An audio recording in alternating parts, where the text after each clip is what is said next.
Hey, welcome back to JB Outdoors. Today we're going to go more in depth on the helmet setup, the considerations, why you should consider it, and why I have it, and why I like it.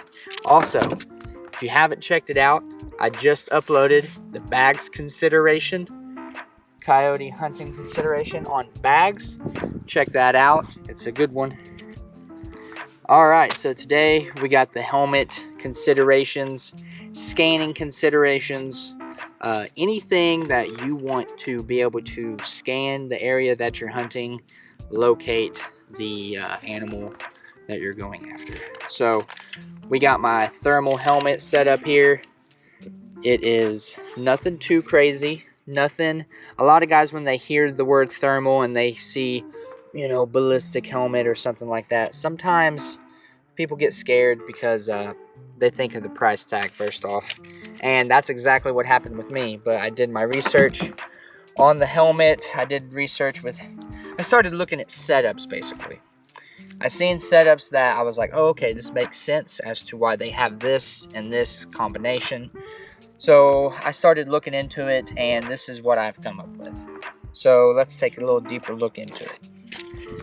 First of all, starting off with the helmet, nothing crazy. This is an Amazon special helmet. Boys, I'm talking airsoft. I'm talking $20 helmet here. Plastic.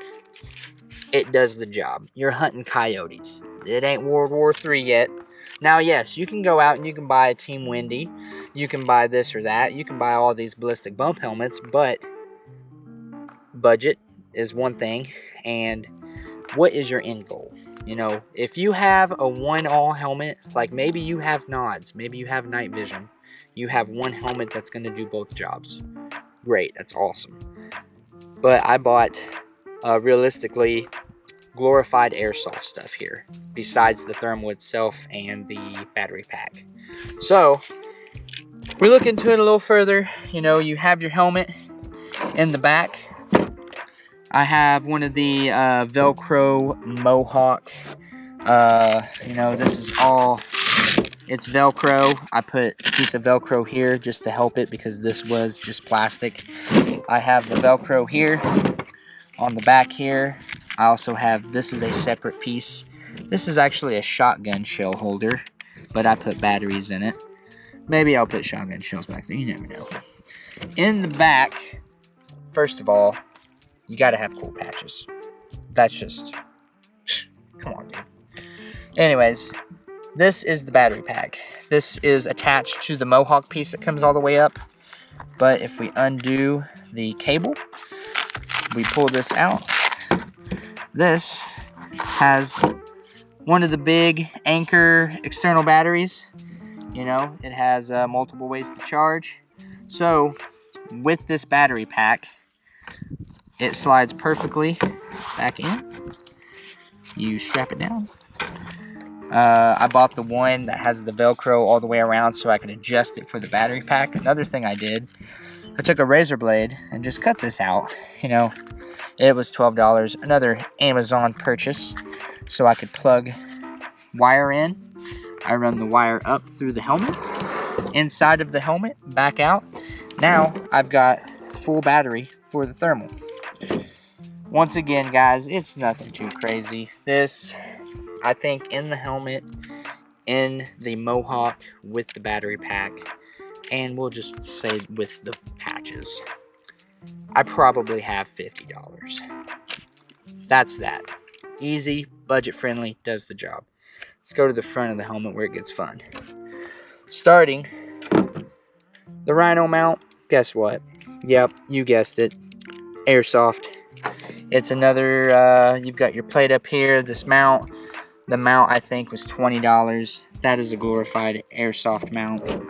Of course, it's spray painted, Got to get the accuracy points for that. If you can see that, that is the, that adjusts your in and out of your monocular, whatever you have hanging off the front of this. I notched it out so the battery, I could access my charger port from my thermal. Now, since we got the helmet out of the way, let's talk about the thermal a little bit. So on the thermal, I bought a J hook. Now the J hook mounts to here, as so. Now for the J hook, I had to make an extra bracket that mounts to the bottom of the J hook. This could be done a lot cleaner. To the bottom of the J hook, to the bottom of the thermal. Now a lot of guys, you know, you can get 3D printed mounts for these, and I highly recommend it. Or if you just want to save your money and see how creative you can get, you can make one. Now for mine, I just made mine. Now keep in mind, there's reasons why I did it like this. I wanted to access my charger port so I could run my cable through there and keep juice to this if it gets low. This external battery lasts a long time. We'll just go ahead and mention that. I like this system. When I turn it on, my timestamp is at the bottom of the screen upside down because technically it should be like this, but I have it mounted upside down. Now, I understand a lot of guys that would bother, and it's just a kind of a pet peeve thing, but for me, I don't even look at the time. I'm looking for coyotes. I'm looking for the next animal that I want to harvest with this. I'm scanning. I got time on my phone. I got time on my gun optic. Does not bother me. So we went over the helmet, went over the mount, went over the external battery pack, all the considerations. Let's get a little more into depth on the unit itself. So this unit is the AGM TM15 384. I've had this unit for a couple seasons now, and here's why I'm going to consider the 384 unit. So the 384 unit is the step up from the 256 unit, and I think the 384 unit, for the budget and what it offers, is your entry-level thermal, but you're getting heat signatures out to 700-ish yards. I personally can say I have spotted coyotes around 1,000. Now, when I see a coyote at 1,000 yards on this, it is just a speck of thermal. I will say that. But if you know how coyotes act and their body language kind of deal, you can narrow it down. Now, a deer at 1,000 yards, you might be able to see that deer around 700 to 1,000 yards and say, yes, that's a deer. I see its head bobbing up and down. It's just standing there eating. It's not really doing anything. Its body language speaks. You see a coyote, maybe it's small, maybe it's running, maybe there's 2 or 3 of them. So you're like, okay, it's a fairly big animal. It's moving quick. It's running. So let's go a little more into specs on the AGM thermal. We're going to have the camera lady maybe look into it a little more. Alright, so we're going to dive a little depth into the description and features of the TM15 384 unit from AGM. It is a 384 by 288 vanadium oxide sensor. It has a 15 millimeter 1-point lens system. It actually has 1 to 8 time digital magnification. Its yard range is 775 yards.